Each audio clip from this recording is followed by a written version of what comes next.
Hey, Al, I am going to talk about how to write intimacy and romantic connection between characters without writing sex scenes. I am Bryn Donovan. I am a romance author and a book editor. And this will help you if you're writing romance without sex scenes. It will also help you if you're writing steamy romance, but you need things to layer in there and to build up to those scenes. When you're writing a romance story, you want to really convince the readers that there's that emotional connection. This raises the stakes. It makes us more interested in whether or not they turn out to be together.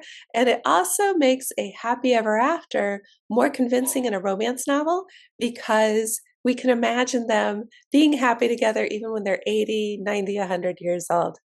Now, I want to point out that there's a big range of heat levels in romance novels that don't have sex scenes on the page.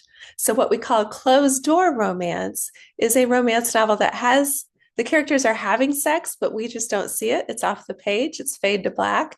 And that's much different from a romance novel where they're not having sex at all. Other things that can affect the heat level in a romance like this are physical descriptions, if they're noticing each other's physical attributes, that can make it steamier. Internal monologue, maybe they're not doing things, but they're thinking about them. And even the way kisses are written, some kisses can feel very steamy and spicy. And so, because of all those reasons, you have a big range of heat level, even in romance novels without sex scenes. But let's talk about some ways to show that emotional connection and show that closeness.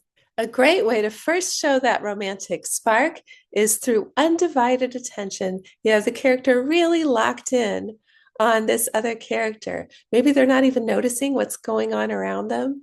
Maybe they're neglecting their duties or not talking to people they're supposed to be talking to because they're focused on this one person and they're noticing all kinds of little things about them. And related to this, another way you can show it is through unusual curiosity about the other person. So they are asking other people questions about this person.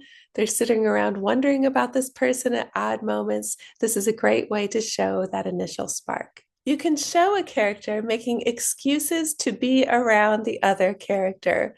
And they may not even admit to themselves that they are doing this, but of course they'll volunteer for the same mission. Of course they'll help them move on a weekend. It's not anything, it's just that they're being a good neighbor, right? They're coming up with reasons to be around that person. And the other way you can show that attraction is that they're making a little bit of extra effort before they go and see that other person. Maybe he's usually kind of slovenly, but he shaves and makes sure that his shirt is clean and maybe it has buttons that button down before he goes and sees her, for instance. You might see them in conversation, discovering that they have shared beliefs or shared values or come from a similar background, something like that that helps them connect. You might also show them making very personal disclosures, the kind of disclosures that you don't usually make when you're just talking to someone for the first time or even the third time.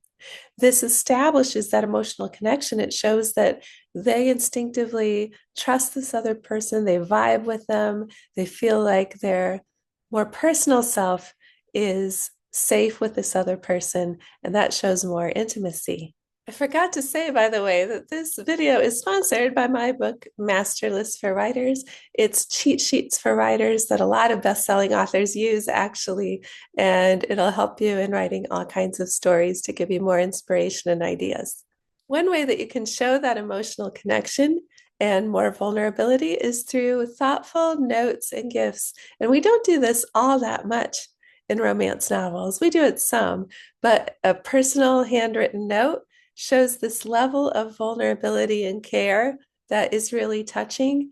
And a gift can be a great way to show that connection, even if the person is making excuses and they're saying, oh, I just happened to see it and thought of you. It was on sale. It's no big deal. That is a great way to show that. And another way to show that emotional connection is through one person taking care of the other or helping the other out. So maybe they're sharing their umbrella when it's raining. Maybe they're more worried than they need to be over a small injury. Okay.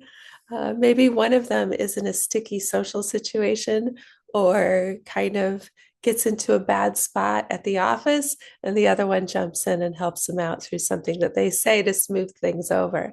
So, those are some other good ways. Of course, a big way that we can show intimacy is through not quite sexual touch. And this is a spectrum. Some of this still gets pretty sexy, okay?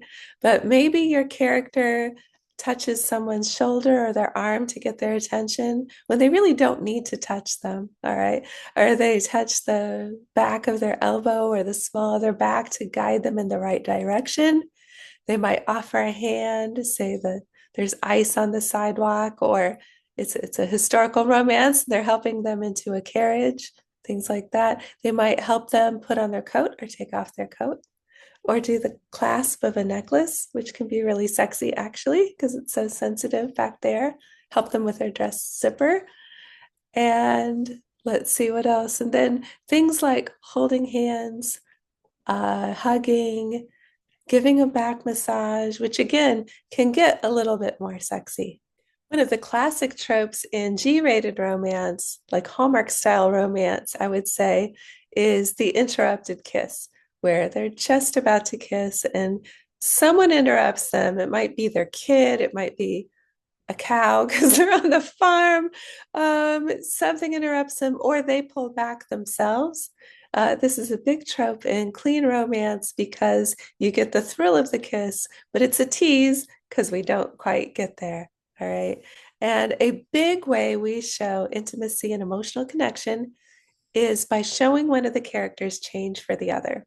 If it's early on or the middle of the book, you might see a small change. Maybe they hate parties, but they go ahead and come to the party, things like that. And if it's near the end of the book, they've made a big change sometimes for the other person. They've rearranged their priorities. They've become a different kind of person. We see that growth. They're no longer the person that they were on page one. They have grown or changed to earn their happy ever after. All right, I hope this gives you ideas. And thanks so much for watching. Subscribe to the channel if you like hearing someone talk about writing, and have a fantastic week.